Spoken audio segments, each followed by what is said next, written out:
Now, Friedrich Nietzsche is a much more complex problem. Uh, but I think we can paint basically uh, the same three images at least, okay, and try to pull them together in a similar pattern. One, for Nietzsche, the world is describable through science. It is not completely describable through science.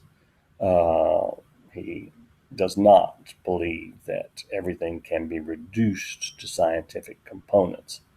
Uh, he doesn't exactly say this, but he says something to the tune of if you, if you could reduce everything to science, then you could say that a symphony was nothing more than dragging horsehair over a catgut.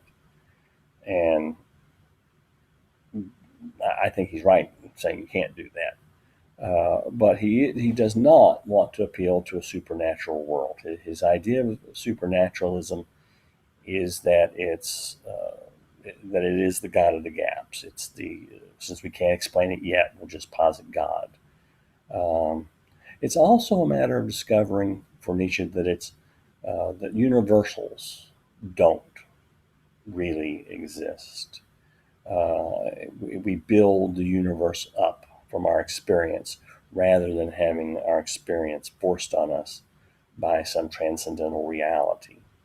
And he claims he sees this through observation, that it's you look at the world and you see that there is more than one way of doing things, that there's more than one way that people live, there's more than one way that people eat, more than one way people govern, and that uh, all of these things vary based on where you are in the world and who you are in your society and uh, what all of these things that go into shaping us and our experience of the world. So if there are no universals, then he says God is dead, and that is what he really means by God is dead. That there are no universal truths. If there are no universal truths, then there's no universal being, no transcendental reality that we can appeal to, because empirically it's just not there. We just don't see it.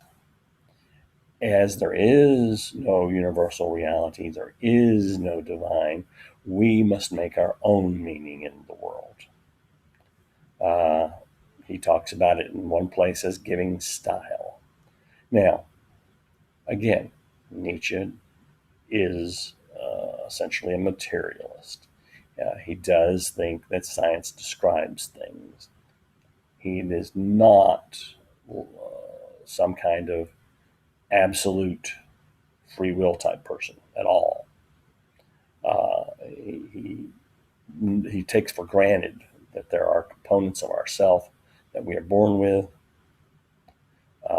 and those things cannot be made to go away. However, he says we can arrange them in our personality so that we put forward the good things about ourselves, hold back the bad things about ourselves. We can't eliminate them. We can't pretend they're not there, but we can make them into a minor point in our personality. Um, I don't know if you've ever watched the network, Food Network show, Chopped, but they're given a group of chefs are given a basket of ingredients, and they have to use all the ingredients. And sometimes there's one ingredient that just doesn't go in with the others, so that the chefs find some way of minimizing its presence in the dish. It's there. If you don't taste it, then the people doing the judging grade you down. But you just make it a minimum taste in the thing. And that's what Nietzsche is suggesting. We shape our lives with all of our parts, but we realize that some parts can be emphasized, and the things we like best about ourselves, the things we want the world to see most about ourselves, but then we minimize the other parts. Now, this is pre Heidegger, and stated so much more understandably than Heidegger. Uh, But again, so we have here this idea that uh, there is a causal world, there is a pattern of things.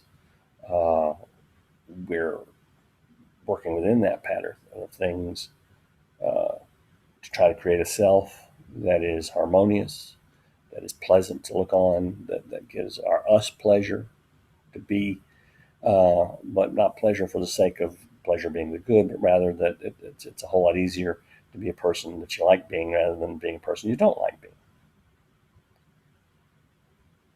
Going forward, then, he offers this piece of advice. Uh, he says, live as if you had to live this exact life over and over indefinitely throughout eternity.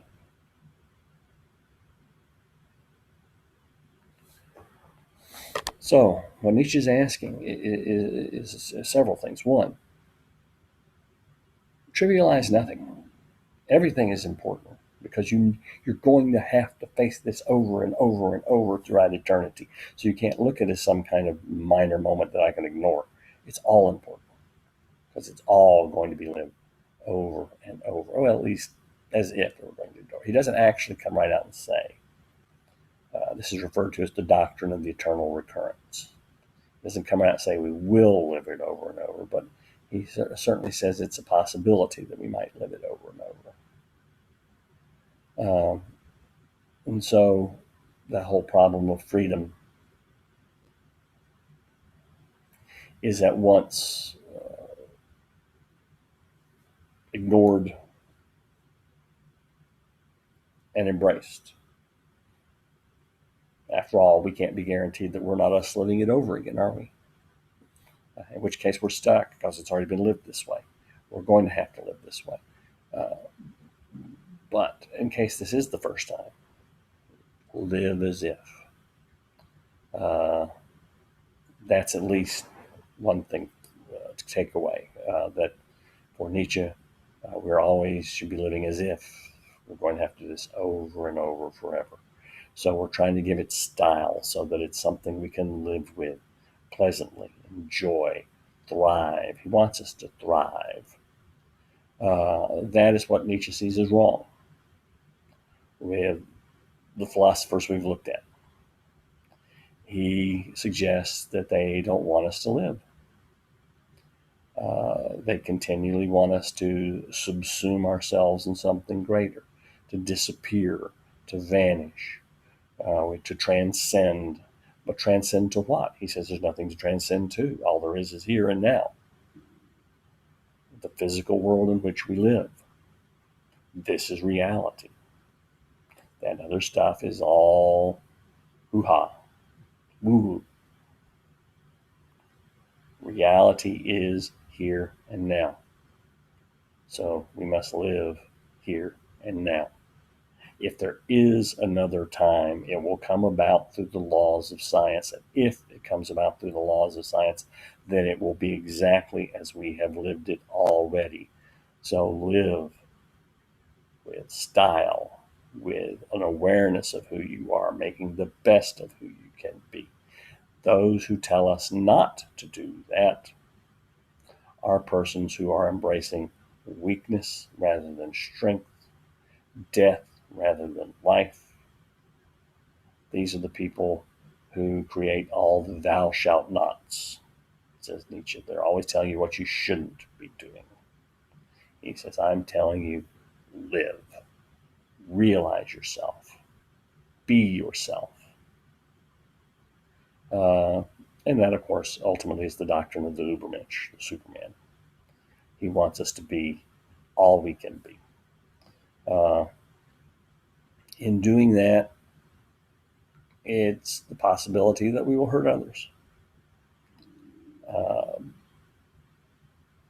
Kind of the opposite of an empathetic self, perhaps. But he doesn't actually say that we must hurt others. He says if it happens, if in order to be the best you have to disappoint your parents, disappoint your parents. If in order to be the best you you have to upset the social structure of the world you live in immediately, then do it.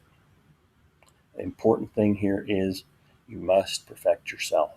You must become the most complete, most wonderfully stylized human being that you can be. And as you can see, how unlike the submissive, quiet tool of divinity, transcending uh, this world, emphasizing some other higher reality.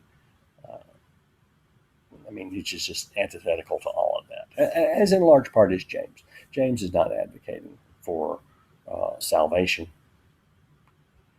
When he talks about ameliorism, he's advocating for uh, a life of meaning, a life worth living. Uh, and that brings us back, to Socrates. The unexamined life is not worth living. What I hope comes out of this time we spent together, and you're free to come back and look at any of this stuff at any time on the web. I mean, that's why it's on YouTube and not on their web space. I could have put it over there. I didn't want to. I wanted it on YouTube in case I said something that might be helpful to you. I want to emphasize the unexamined life is not worth living. I'm not trying to tell you how you should live, other than to tell you you should know why you're living the way you're living. I'm not going to try to tell you that any of the authors that we've discussed briefly here are right or wrong, but they're making the effort to understand why they're living the way they're living. They may be advocating for it as well, but most importantly is they're trying to figure it out. Why am I who I am? Why do I do what I do? You need to understand your values, your way of life.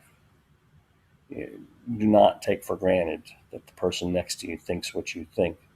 And do not take for granted that if they think differently than you, that they are wrong. Learn. Think about yourselves. Think about what you've had access to in this class. I've brought a bunch of books on the wall before. I hope you read some of them. Uh, Try to turn your world upside down. If we'd been together, I would have done it more often. Uh, it's harder to do this way. From me, I don't know about from you, but for me, it's harder to do over this. Uh, well, I hope I talk loud enough, and I hope I talk long enough. Get all your papers in on time. Everything needs to be in by Thursday this week. I mean, I know the syllabus says by Monday, but I've got until Sunday to get the grades in. So, but I have to have time to grade your handwritten papers. Uh, I'll try to have the study guide all up, and I'll try to have the syllabus everything all wrapped up by the end of the day. The test will be ready at whatever o'clock it is, 10 o'clock tonight. And you'll have until uh, Wednesday night, midnight, to finish it. Okay. Have a great life.